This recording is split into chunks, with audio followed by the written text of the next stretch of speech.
오늘 아침 신문 일면 살펴보겠습니다. 먼저 중앙일보입니다.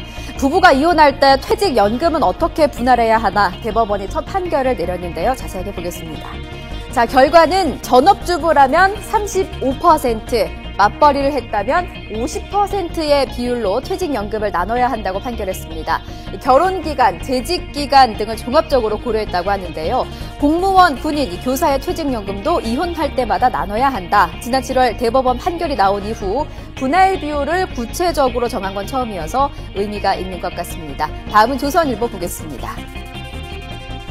구제역 매몰지 인근의 지하수가 병원성 미생물로 오염된 게 처음으로 확인됐다고 실었는데요. 확대 기사로 보겠습니다. 3년 전입니다. 사상 최악의 구제역 사태로 약 348만 마리의 돼지와 소 등이 산채로 묻혔죠.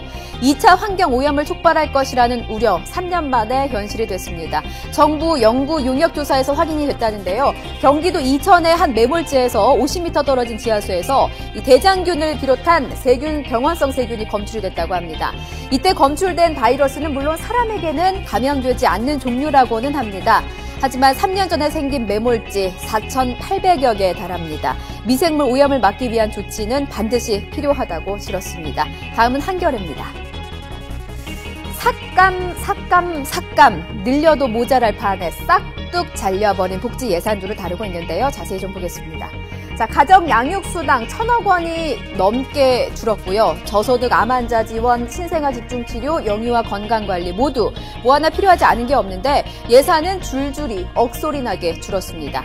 내년 복지 관련 예산 비중은 전체 예산 대비 처음으로 30%를 돌파했는데요. 하지만 연금 같은 의무적으로 지출해야 하는 돈이 빠르게 늘면서 취약계층에게 꼭 필요한 돈 그리고 저출산 관련 예산들이 삭감됐다고 전하고 있습니다.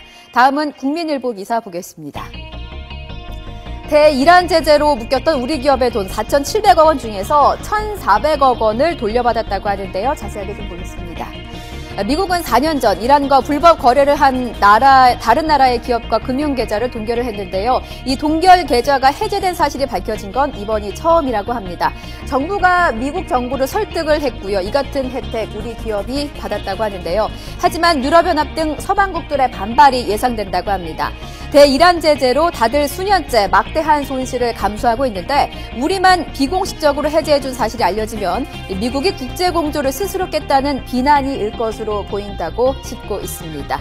지금까지 아침신문 일면 살펴봤습니다.